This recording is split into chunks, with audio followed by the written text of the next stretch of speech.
Hello दोस्तों, मैं सूरज यादव आप सभी स्टूडेंट्स का आपके अपने ही YouTube channel study mega point में आप सभी स्टूडेंट्स का बहुत बहुत स्वागत करता हूं। डियर स्टूडेंट्स, आज के सेशन में हम आप लोगों से बात करने वाले हैं इन्वायरमेंटल स्टडीज का चैप्टर नंबर 3। चैप्टर 2 तक आप लोगों का हो चुका है, बहुत ही अच्छे वे में कम्प्लीटली हो चुका है। दोस्तों, आप लोग उन सारे लेक्चर्स को एक बार देख लेंगे, जिससे आप लोगों का जो भी क्वेश्चन होंगे या फिर जो भी डाउट्स होंगे वो सारे क्लियर हो जाएंगे। ठीक है, हालांकि इसमें ऐसा कोई भी पॉइंट्स नहीं है जो कि आप लोगों को ना समझ में आए, क्योंकि आप लोगों के ये दैनिक जीवन से रिलेटेड ही सारी चीज़ें पूछी जाती हैं। ठीक है दोस्तों, चलिए अब हम बात करते हैं दोस्तों वाटर पोल्यूशन की। उससे पहले मैं आप लोगों से एक छोटा सा रिक्वेस्ट करूंगा कि अगर आप लोग अभी तक चैनल पे नए हैं तो चैनल को सब्सक्राइब जरूर कर लेंगे और बेल आइकन को भी प्रेस कर लेंगे। डियर स्टूडेंट्स, आप लोग अगर इलेक्ट्रिकल थर्ड सेमेस्टर के पूरे कोर्स को अगर कम्प्लीटली वे में देखना चाहते हैं तो स्टडी मेगा पॉइंट की ऑफिशियल ऐप को तुरंत प्ले स्टोर से डाउनलोड कीजिए। उसमें आप लोगों की मशीन की क्लासेस चल रही हैं, आप लोगों का जो EIM है उसकी भी क्लासेस चल रही हैं। इसके बाद आप लोगों की जो क्लास होगी ये होगी हमारी डिजिटल इलेक्ट्रॉनिक्स की। ठीक है, आप लोगों की जो इन्वायरमेंटल स्टडीज़ है आप लोगों को यूट्यूब पे सारी देखने को मिल ही रही है। ठीक है, तो आप लोग जल्दी से जाइए, कोर्स को ज्वाइन करिए दोस्तों, और वहाँ पे आप लोगों को बहुत ही अच्छे वे में सारी चीज़ों को कंप्लीट कराया जा रहा है। ठीक है, वहाँ पे इंपॉर्टेंट क्वेश्चन PDFs सारी चीज़ों वहाँ पे आप लोगों को अवेलेबल हैं। दोस्तों, इन सारी चीज़ों को हम बाद में भी बात कर लेंगे। इतनी जो इन्फॉर्मेशन थी आप लोगों को दे दी जा चुकी है। अब बात करते हैं हम वाटर पोल्यूशन की। वाटर पोल्यूशन होता क्या है दोस्तों, यानी जल प्रदूषण जिसे बोलते हैं। ठीक, अब हमारे वाटर में क्या होता है कि अनवांछित या हम ये बोल सकते हैं दूषित, ठीक है, ऐसे पदार्थ जो मतलब पानी को दूषित करते हैं उसे हम बोल देंगे वाटर पोल्यूशन। ठीक है, चलिए दोस्तों, इसमें हम बहुत सारी चीज़ों को देखेंगे, क्या क्या चीज़ें होती हैं, यहाँ पे डेफिनेशन क्या है इसको आप लोग जरूर समझेंगे। जल प्रदूषण, पहले हेडिंग होना चाहिए हमारा, जल प्रदूषण होता क्या है इसके बारे में समझ लेंगे। जल प्रदूषण का अर्थ है जल का दूषित एवं स्वास्थ्य के लिए हानिकारक हो जाना। जल के स्रोतों में दूषित एवं विषैले तत्वों का समावेश होना जल प्रदूषण कहलाता है। ठीक है, अब कहने की बात क्या है दोस्तों कि जल प्रदूषण हमारा है क्या, कि जल में हमारे दूषित सोर्स हो सकते हैं, स्रोत हो सकते हैं, और विषैले तत्व हो सकते हैं। जैसे मैं विषैले तत्वों की बात करूंगा तो यहाँ पे क्या क्या हो जाएंगे, जैसे आप लोगों की इंडस्ट्री होती हैं, बहुत बड़ी बड़ी जो इंडस्ट्रीज होती हैं, वहाँ पे अगर हम बोलूँ कि जहाँ पे प्यूरिफिकेशन, ठीक है, जहाँ पे शुद्धिकरण का काम हो रहा हो, वहाँ पे क्या होता है, धातुओं के शोधन के लिए हम क्या करते हैं, जल का उपयोग करते हैं। और उन्हीं जल जो मतलब कि उन धातुओं के प्यूरिफिकेशन के बाद क्या होता है, उस पानी को क्या किया जाता है, गटर के माध्यम से या नाले के माध्यम से बहा दिया जाता है। और जो पानी होता है दोस्तों, आप लोगों की जो नदियाँ होती हैं, तालाब होते हैं, उनमें आके कहीं ना कहीं इकट्ठा होता है। तो इससे सबसे बड़ा डिसएडवांटेज क्या है दोस्तों, इसका मतलब आप लोग समझ सकते हैं, ये सारी चीज़ें क्या कर रही हैं, पानी को प्रदूषित कर रही हैं। तो यही होते हैं हमारे विषैले तत्व। ठीक, अब आगे बात करते हैं दोस्तों, इसमें कुछ चीज़ें हैं जो हम बात कर रहे हैं, किसकी चीज़ें, जैसे इंडस्ट्री की बात किया, यानी उद्योगों की बात किया हमने, तो उद्योगों में क्या क्या होता है आप लोग देख सकते हैं। उद्योगों एवं घरेलू पानी का उपयोग होने के पश्चात पानी गंदा हो जाता है, यानी जैसे हम पानी को यूज कर लें एक बार तो क्या हो जाएगा, गंदा तो होगा ही भाई। अब अपने घरेलू या इंडस्ट्रियल फील्ड में क्या करते हैं, यूज करते हैं। तो अब दोस्तों यहाँ पे पानी पीने की बात नहीं की जा रही है, यहाँ पे यूज करने की बात की जा रही है। ठीक है, क्या किया जाता है, मतलब पानी क्या हो जाता है, गंदा हो जाता है, जिसकी pH वैल्यू में क्या हो जाता है, परिवर्तन हो जाता है। pH वैल्यू मतलब होता है, pH मतलब होता है पावर ऑफ हाइड्रोजन। ठीक है दोस्तों, अब दोस्तों इसमें होता क्या है कि हाइड्रोजन के कितने मॉलिक्यूल्स हैं इसमें, ठीक, यानी कितने अणु हैं या तत्व हैं, ये हम बोल सकते हैं। ठीक है, आम बोलचाल की भाषा में। तो pH वैल्यू क्या होना चाहिए, अम्लीय होता है, एक क्षारीय होता है। अगर 7 से ज्यादा हो गया तो क्या हो जाता है, क्षारीय हो जाता है, 7 से कम हो जाएगा तो अम्लीय हो जाएगा। ठीक है, इस बात को ध्यान रखेंगे, जिससे पानी अम्लीय या क्षारीय हो जाता है। इसके अतिरिक्त पानी पृथ्वी पर स्थिति एवं बेकार पड़ी हुई सड़ी गली वस्तुओं के संपर्क में आकर तथा वायु में उपस्थित गैसों के कारण गंदा हो जाता है। ठीक है, क्या हो जाता है, गंदा होता है, जिसको हम दूषित जल कहते हैं। कहने की बातें हैं दोस्तों कि जो हमारा जल का pH मान है वो अम्लीय होगा या क्षारीय होगा, ये किस पे डिपेंड करता है, ये हमारे मतलब कि किस हमारा जो पानी है वो कितना गंदा है। ठीक है, अब उसमें कौन कौन से हमारे मटेरियल्स घुल चुके हैं, उस मतलब कि वो कौन कौन से पॉल्यूटेंट हैं जो हमारे वाटर में घुल चुके हैं उनकी बात किया जाता है, उनकी वैल्यू की बात की जाती है। तो वहाँ पे हम देखते हैं पीएच मान हमारा अम्लीय आ रहा है या क्षारीय आ रहा है। ठीक है, इस बात को ध्यान रखेंगे। अब कहा क्या जा रहा है, इसके अतिरिक्त भी बोल रहा है कि पानी पृथ्वी पर जो होता है स्थित है एवं बेकार पानी जो पड़ी हुई सड़ी गली वस्तुओं के संपर्क में आकर क्या होता है तथा वायु में उपस्थित जो गैसों के कणों के गैसों के जो कण हैं उनके कारण भी गंदा होता है। ठीक है, जिसको हम दूषित जल बोलते हैं। ठीक, आगे चलते हैं दोस्तों, आगे की पॉइंट्स को ध्यान रखेंगे कि दूषित जल जो नेक्स्ट पॉइंट है, दूषित जल मनुष्य वनस्पति एवं जीव जंतुओं पर हानिकारक प्रभाव डालता है। ठीक है, मनुष्य को तो आप लोग समझ सकते हैं, वनस्पतियों पे भी आप लोग समझ सकते हैं कि वनस्पतियों पे क्या होता है, दूषित जल का प्रयोग करते हैं तो क्या हो जाता है, नष्ट होना स्टार्ट हो जाती है। जीव जंतु भी उसी में आ जाएंगे दोस्तों।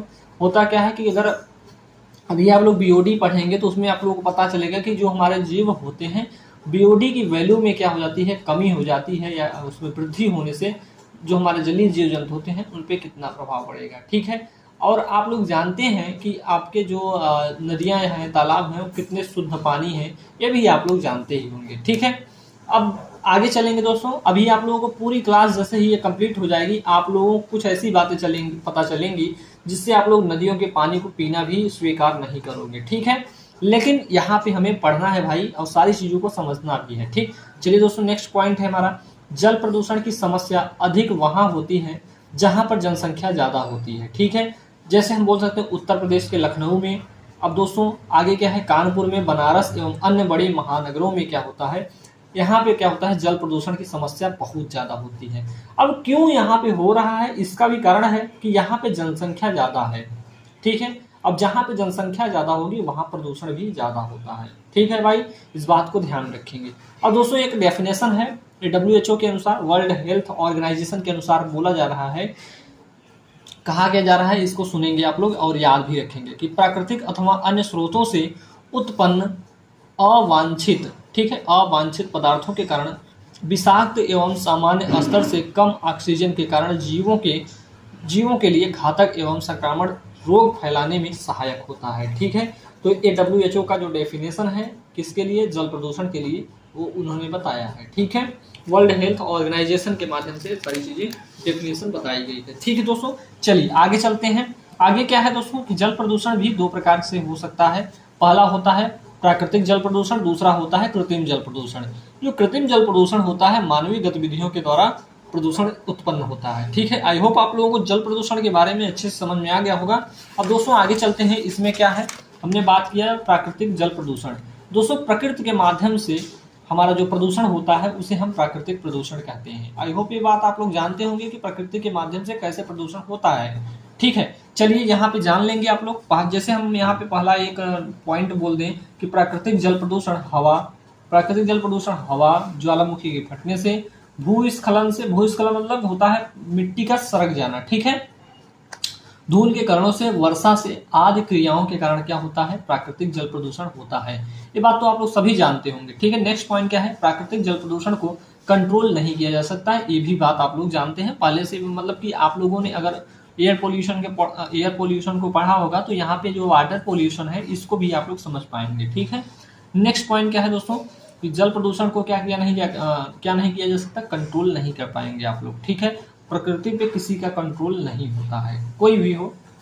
नेक्स्ट पॉइंट है कि प्राकृतिक जल प्रदूषण मनुष्यों के द्वारा या वैज्ञानिकों के द्वारा भी नहीं रोका जा सकता। ठीक है, वैज्ञानिक भी इसको नहीं कंट्रोल कर सकते, नहीं तो इस पे जो एस्टेरॉइड वगैरह वगैरह सारी चीजें मतलब कभी कभी क्या होता है आ जाती हैं, तो वहां पे क्या हो जाता है, वैज्ञानिक अगर इनको रोक पाए तो उसको रोक दें। ठीक है, तो अगर रोकना चाहे भाई तो बम वगैरह वगैरह सारी चीज़ों से मतलब कि रोकना चाहे तो रोक सकते हैं, बट उस पर बहुत ज़्यादा क्या हो जाएगा, मतलब कि उसमें भी बहुत सारा खतरा हो जाता है। तो क्या होता है, जो एस्टेरॉइड होते हैं या फिर मैं बोल सकता हूँ जो क्षुद्र ग्रह होते हैं, छोटे छोटे ग्रह, अगर अपनी कक्षा से बाहर आ जाते हैं तो पृथ्वी पे आएंगे। ठीक है, तो उसका भी बहुत बड़ा रूल है दोस्तों, उसको भी आप लोगों को जियोग्राफी पढ़ना होगा, तब जाके आप लोग उनको भी समझ पाएंगे। ठीक है, आगे यहाँ पे हमें जो रिक्वायरमेंट है या जो जरूरत है उसको हम पढ़ते हैं। ठीक दोस्तों, उसके बाद आता है हमारा कृत्रिम प्रदूषण या कृत्रिम जल प्रदूषण। कृत्रिम जल प्रदूषण मतलब कृत्रिम मतलब होता है मानवीय गतिविधियां। ठीक है, मानवीय गतिविधियां बहुत कुछ हो सकती हैं दोस्तों,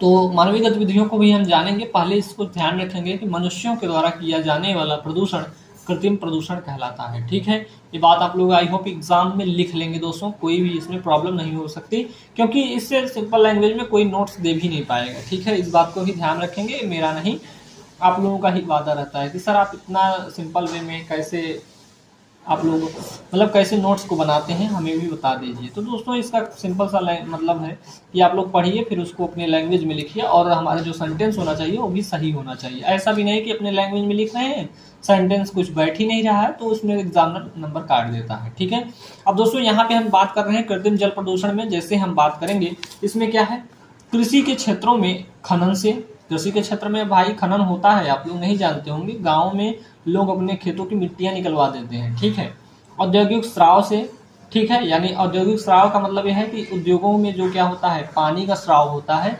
उसमें भी हमारा क्या हो सकता है जल प्रदूषण। घरेलू गतिविधियों से, घरों से जो आप लोग गंदे पानी यूज करके तालाबों में फेंक देते हो, तो वहां से भी। विस्फोटन से, यानी विस्फोट जब होता है उससे भी होता है। नाभिकीय परीक्षण से, न्यूक्लियर टेस्ट से, निर्माण कार्यों से या विध्वंस से, मलमूत्र से, तेल के छलकने से आदि के कारण जल प्रदूषण होता है। तो ये सारी चीजें जल प्रदूषण को आप लोग समझ सकते हैं, एक बार पढ़ लेंगे दोस्तों ना, तो आप लोगों को सारी चीजें पता चल जाएगी। पीडीएफ के लिए मैंने बोला है, ऐप को तुरंत डाउनलोड कीजिए और चल रहे कोर्सेज को जल्द से जल्द ज्वाइन कर लीजिए। दोस्तों मैं आप लोगों को बता दूं, इतनी कम फीस है कि आप लोग 1 महीने का रिचार्ज जो कराते हैं उससे भी कम है। समझ गए होंगे कि इतना हो सकता है। ठीक है, अपने फोन का रिचार्ज बहुत कराते होंगे दोस्तों, 209-10 रुपए का आता है, जियो का होगा तो, नहीं तो और भी महंगा है, 200 कुछ रुपए पड़ जाता है। लेकिन आप लोगों के मैं यार मतलब कि आप लोग अगर 2 ही 3 हजार रुपए अगर घर से मिलता होगा, तो मान लीजिए हम 200 रुपए 1 महीने में नहीं, कम खर्चा करेंगे। आप कोर्स को ज्वाइन कर लीजिए ताकि आप लोग बैग जो है ना लगे। बैग लगने से होता क्या है दोस्तों कि आप थोड़ा बहुत डिप्रेशन में चले जाते हो कि अरे यार मेरा बैग लग गया, 4 लोग बोलते भी हैं कि तेरा बैग लग गया है। ठीक है, तो उन सारी चीजों से बचिए आप लोग भी। यहाँ पे नेक्स्ट पॉइंट की बात करेंगे दोस्तों, क्या है, कृत्रिम जल प्रदूषण को रोका जा सकता है। इस पर नियंत्रण के लिए लोगों को भी जागरूक करना पड़ेगा। यानी अब जल प्रदूषण यानी कृत्रिम जल प्रदूषण है, तो उसमें मानव जो है उनमें ज्यादा इन्वॉल्व होते हैं। ठीक है, तो मानव को कंट्रोल किया जा सकता है, यानी उनको बताया जा सकता है, जागरूक किया जा सकता है कि आप ऐसा ना करिए, तो हो सकता है वो मान जाए। नहीं मानेंगे तो वो अपने ही मतलब लोगों को क्या करेंगे, क्षति पहुंचाएंगे कहीं न कहीं से। एक दूसरे से सभी लिंक हैं। ठीक है भाई, अब आगे चलते हैं दोस्तों, यहाँ पे हम आगे की बात करते हैं। तो यहाँ पे नेक्स्ट पॉइंट है हमारा, मनुष्य गंदे जल को तालाबों, नदियों, पोखरों, पोखरा मतलब होता है दोस्तों कि हमारे गांव में होता है, गांव में होता है सारी चीजें। पोखरे में क्या होता है, एक छोटा सा गड्ढा होता है, ऐसा भी नहीं छोटा गड्ढा कि आपके 2 बाल्टी पानी हो उसमें। ठीक है, लेकिन एक छोटा मतलब कि बोल सकते हैं कि 1 बीघे के अंदर एक मतलब कि गड्ढा होता है, उसी में पानी भरा होता है। ठीक है, उसका भी पानी पीने के लिए यूज करते हैं। ठीक है, पोखरों में न बहाएं और पशुओं को तालाब में जाने से रोकें। पशुओं को धोने के लिए तालाब में पानी निकाल कर धोएं। यानी अब ऐसा तो कोई करेगा ही नहीं भाई कि तालाब है उसमें अपने गायों भैंसों को पानी में ले जाके न धो लें। अब पहले क्या होता था, हमारे गांव में एक तालाब था दोस्तों, उसमें लोग बर्तन धुलते थे, बहुत पहले की बात है। अब ऐसा भी नहीं है कि मैं 1995 का हूँ, नहीं, मतलब कुछ एक बार मैं जानता हूँ कि वहां पे लोग क्या करते थे कि बर्तन धुलने गए थे। मुझे केवल इतना याद है, मैं छोटा सा था तब। तो अब क्या हो गया, उस तालाब की दुर्दशा देख लेंगे तो आप लोग मतलब कि आप लोग क्या करेंगे, वहां पे बहुत एकदम दयनीय हो चुकी है। ठीक है, मतलब हर घर का पानी उसी तालाब में जा रहा है बह के। ठीक, तो दोस्तों ये सारी चीज़ों को आप लोग समझ सकते हैं। क्या हो सकता है कि मतलब जो तालाब होते हैं उनमें पशुओं को डाल ही देते हैं, उसमें पशुओं को अपने डाल के सोचते हैं बहुत ही अच्छे से इनको नहला दूं। ठीक, तो ये सारी चीज़ें होती हैं गाँव में। हालांकि सिटी में ऐसा तो नहीं है कि बहुत सारे पशुओं को मतलब कि पाला जाए, गांव में ज़्यादा होता है। ठीक है, तो आप लोग भी गांव से बिलोंग करते होंगे। आप लोग सभी स्टूडेंट्स कमेंट बॉक्स में जरूर लिखिएगा कि आप लोग कहाँ कहाँ से हैं। ठीक, प्लस अपने कॉलेज का नाम भी लिख दीजिएगा। चलिए दोस्तों, अब हम यहाँ पे बात कर रहे थे कि तालाब में मतलब कि पशुओं को ना धोएं। इन सभी बिंदुओं पर ध्यान देने से प्रदूषण की मात्रा कम किया जा सकता है। यानी हम ये नहीं कह रहे प्रदूषण एकदम से कम हो जाएगा, प्रदूषण की मात्रा जो है उसमें कंट्रोलिंग हो सकती है। इसीलिए आप लोगों के सब्जेक्ट में या सिलेबस में यह हमारा इन्वायरमेंटल स्टडीज को मतलब पढ़ने के लिए, आप लोगों को जागरूक करने के लिए आया है। ठीक है, नेक्स्ट है दोस्तों हमारा है जल प्रदूषण के कारण। ठीक है, क्या क्या कारण है हमारे जल प्रदूषण जो हो रहा है। इसमें पहला है, हम देख लेंगे जल प्रदूषण के निम्नलिखित कारण है। पहला है जनसंख्या में वृद्धि के कारण। दोस्तों जनसंख्या में वृद्धि के कारण क्या जल प्रदूषण हो रहा है, इसको भी आप लोगों को समझना पड़ेगा, ठीक है। जैसे हम बोल सकते हैं भारत में बढ़ती जनसंख्या के कारण लोगों की आवश्यकता, चीज़ों की भी डिमांड जो है बढ़ रही है। लोगों की जनसंख्या बढ़ेगी तो लोगों का डिमांड भी तो बढ़ेगा दोस्तों, और अगर डिमांड बढ़ेगा तो प्रदूषण भी बढ़ेगा, ठीक है। इस बात को भी ध्यान रखेंगे। हमें जितनी सप्लाई है, जितनी रिक्वायरमेंट है उतनी ही सप्लाई करिए। आप लोग यार पढ़े लिखे, ऐसा कोई नहीं होगा जो मतलब कि हम दो हमारे दो का फॉलो नहीं करेगा। ये सभी स्टूडेंट्स को फॉलो करना होगा दोस्तों, नहीं तो पॉपुलेशन इतनी हो जाएगी कि मतलब पृथ्वी जो है फट जाएगी। इस बात को भी ध्यान में रखेंगे, ठीक है। तो आप लोग ये सारी चीज़ें समझिएगा। हम ये समझते हैं कि जितने भी पढ़े लिखे लोग होते हैं वो सारी चीज़ों को समझते होंगे, ठीक है। आप लोग भी इन्हीं सब में होंगे भाई। आप लोग इंजीनियर हैं, इंजीनियर का दिमाग जो होता है वो रोबोट से कम नहीं होता है, पूरी मशीन होती है इंजीनियर का दिमाग। एक रात पढ़ते हैं, 2 रात उसमें ही सेमेस्टर क्लियर हो जाता है। अब ऐसा भी नहीं हो कि पहले पढ़ते नहीं थे, पहले पढ़ते रहते हैं वो, लेकिन उनका रिवीजन नहीं करते हैं, उसी एक रात में सारी चीज़ों को देख लेते हैं और पास हो जाते हैं। तो ये सारी चीज़ें होती हैं। तो दोस्तों आगे क्या है कि जन्म दर बढ़ रहा है और तथा मृत्यु दर घट रहा है। यानी जो हमारा जो जन्म का रेशियो है वो तो बढ़ रहा है, लेकिन मृत्यु हमारा घट रहा है, यानी मृत्यु हो ही नहीं रही है। हम पैदा पे पैदा किए जा रहे हैं, जिसके कारण जनसंख्या में वृद्धि हो रही है। अगर इसी प्रकार जनसंख्या बढ़ेगी तो चाहे वह जल प्रदूषण हो, चाहे वायु प्रदूषण है, मृदा, ध्वनि तथा अथवा आबादी ही स्वयं क्यों ना हो, ये सभी प्रदूषण का कारण बनेंगे, ठीक है। तो ये सारी चीज़ों को आप लोग ध्यान रखेंगे। तो जनसंख्या जो होती है ये बहुत बड़ा रोल प्ले करती हैं आपके हर एक पोल्यूशन के लिए, ठीक है। नेक्स्ट है हमारा औद्योगिकीकरण के कारण। अब औद्योगिकीकरण का क्या मतलब है दोस्त, तो यहाँ पे देख लीजिए कि किसी देश के आर्थिक विकास में औद्योगिकीकरण की सबसे महत्वपूर्ण भूमिका होती है, ठीक है। इस लेक्चर को हम यहाँ पे देख लेते हैं, इस टॉपिक को क्लियर कर लेते हैं ताकि आप लोगों का लेक्चर ज़्यादा लंबा ना हो। और मैं जानता हूँ आप लोग थोड़ा बोरिंग फील करते हैं अगर आप लोगों को लेंदी यानी लंबा लेक्चर दे दिया जाता है तो, ठीक है। आप लोग स्किप करोगे तो भाई कुछ भी चीज़ें हाथ में नहीं पड़ने वाली हैं, ठीक।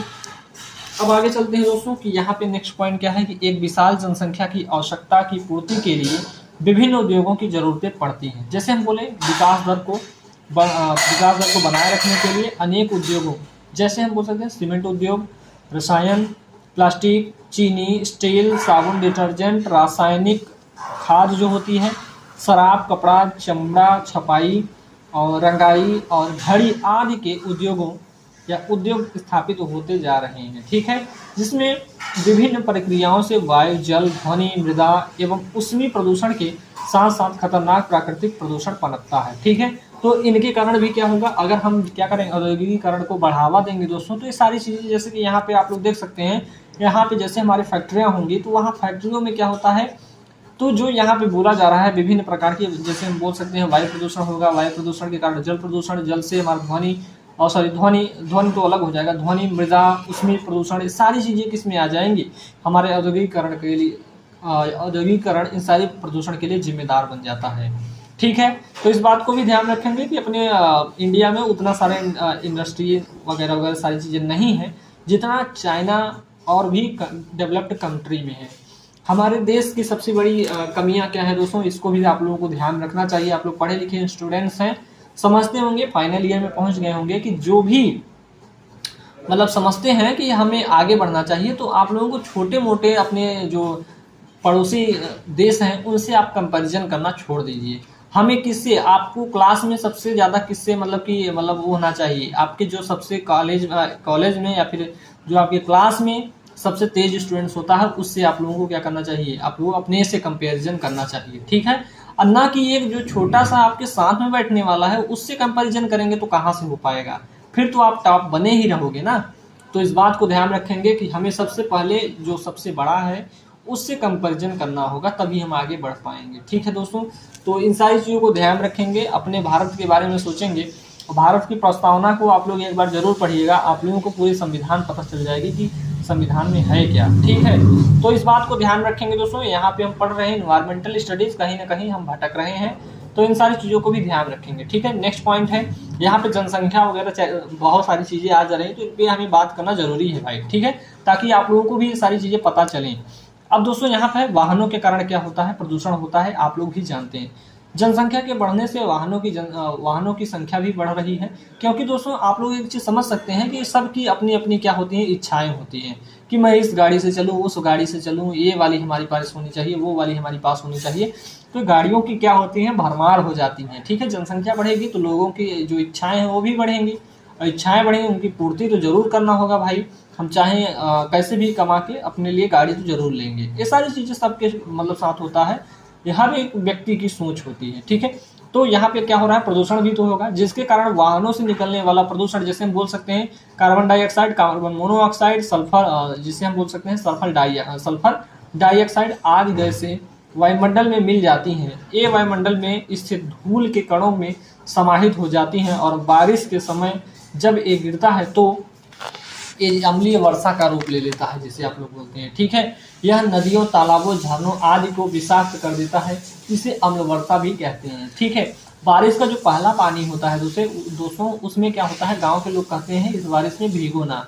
तो इसका सिंपल सा कारण ये होता है दोस्तों, आप लोग लॉजिकली सोचिए क्या होता है कि उसमें बहुत सारी गैसेस वगैरह वगैरह, धूल के कण जो होते हैं, उसमें अगर पहला वाला पानी में आप भीग जाए तो आपको कहीं ना कहीं आपके त्वचा में, स्किन मतलब कि इस पे कोई ना कोई प्रभाव देखने को जरूर मिल जाएगा। ठीक है दोस्तों, उसके बाद हमारा नेक्स्ट लेक्चर में हम बात करेंगे आप लोगों से जल प्रदूषण के सोर्स क्या हैं।